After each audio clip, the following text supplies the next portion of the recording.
दर्शक जानना चाह रहे हैं कहाँ से पढ़ाई लिखाई किए, अचानक राजनीति में आने का कैसे मन हुआ? जी बिल्कुल, मेरा स्कूलिंग हुआ है सीबीएसई बोर्ड से, डीएवी पब्लिक स्कूल से, और उसके बाद हायर एजुकेशन के लिए गवर्नमेंट इंजीनियरिंग कॉलेज जबलपुर से मैंने सिविल इंजीनियरिंग कंप्लीट किया है। इंजीनियर हैं। जी। ये विधायक बनने का मन कैसे किया इंजीनियर साहब? अब अपने फ्लैट का जांच कीजिएगा कि सही से जो है बनाया है हाँ, कि नहीं, क्या क्या ये उस कमी है। विभाग का काम है इसके नहीं लिए नहीं, विभाग का अधिकारी तो हैं। काम है ही।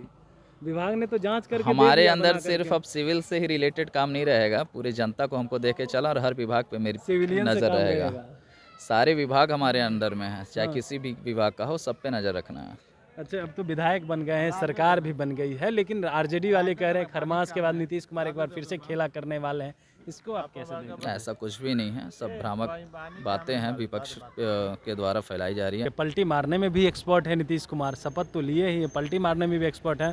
तो आपको भरोसा है नीतीश कुमार को इस बार रहेंगे या फिर पलटी मार सकते हैं? क्योंकि पलटी मारते रहें तो लोग को भरोसा थोड़ा कम हो रहा है। जांच का विषय है, जो भी होगा वो सरकार बिना भेदभाव किए उस पर अपना फैसला सुनाएगा। आपकी पार्टी चाहती है कि लालू यादव के अवैध संपत्ति पर स्कूल खुले?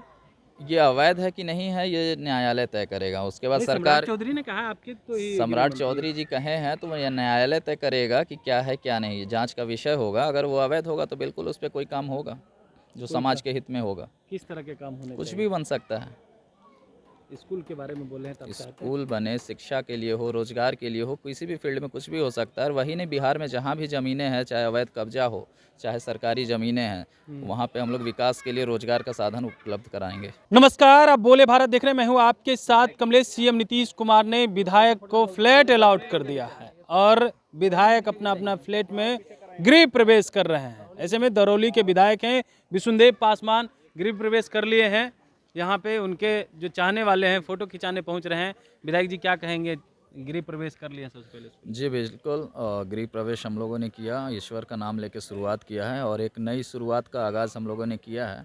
और इस बार युवा वर्ग पूरा जाति धर्म से ऊपर उठकर हमारी लोक जनशक्ति पार्टी रामविलास और हमारे नेता चिराग पासवान जी का जो विज़न रहा है बिहार फर्स्ट, बिहारी फर्स्ट को, उसको हम लोग पूरे बिहार में उस पे काम करने वाले हैं। युवा नेताओं ने इस बार युवाओं पे ज़्यादा भरोसा जताया है, कई युवा जीत करके भी आए हैं। जी बिल्कुल, लोक जनशक्ति पार्टी से हमारे लोकसभा में भी युवाओं को सबसे ज़्यादा मौका मिला था और इस बार विधानसभा चुनाव में भी चिराग पासवान जी ने साबित कर दिया कि युवाओं को और पढ़े लिखे शिक्षित लोगों को राजनीति में आना चाहिए।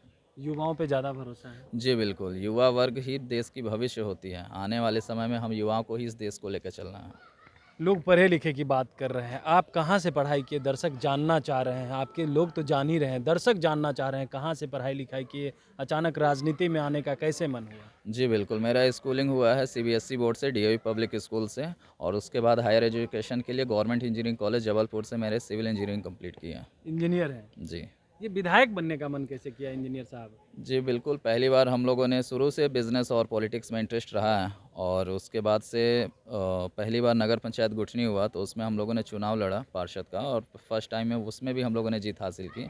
उसके बाद पार्टी ज्वाइन किया हमने और उसके बाद फिर विधानसभा की तैयारी में लग गया था मैं, और पार्टी ने भरोसा जताया और मैं उनकी उम्मीदों पे खड़ा उतरा और जनता ने आशीर्वाद दिया। एक सवाल है, इंजीनियरिंग करके आगे क्या करने वाले थे, क्या सोचे थे? इंजीनियरिंग करके एक मतलब इंजीनियरिंग पे काम भी मैंने किया है और बिजनेस जॉब भी किए साथ थे? में चल रहा था। जी, कहाँ जॉब किए थे? प्राइवेट में था मैं। अच्छा, और ज़्यादा कौन सी मत कंपनी थी? कंपनी हमारा था यहाँ का था, आरके कंस्ट्रक्शन का था बेंगलोर में, वहाँ पे मैं कार्यरत था। उसके बाद फिर मैं, सिविल इंजीनियर। जी, उसके बाद से फिर मैं चुनाव में यहाँ आया बिहार गुठनी, और उसके बाद से धीरे धीरे मैं राजनीति में पार्टी ज्वाइन किया और धीरे धीरे आगे बढ़ता गया। सिविल इंजीनियर है, अब अपने फ्लैट का जांच कीजिएगा कि सही से जो है बनाया है हाँ, कि नहीं, क्या क्या ये कमी उस है। विभाग का काम है इसके नहीं लिए नहीं, विभाग का अधिकारी तो हैं। काम है ही। विभाग ने तो जांच करके दे हमारे दिया अंदर बना सिर्फ करके। अब सिविल से ही रिलेटेड काम नहीं रहेगा, पूरी जनता को हमको देख के चला और हर विभाग पे मेरी सिविलियन से नज़र काम रहेगा। रहेगा। सारे विभाग हमारे अंडर में हैं, चाहे हाँ। किसी भी विभाग का हो, सब पे नज़र रखना है। अच्छा, अब तो विधायक बन गए हैं, सरकार भी बन गई है, लेकिन आरजेडी वाले कह रहे हैं खरमास के बाद नीतीश कुमार एक बार फिर से खेला करने वाले हैं।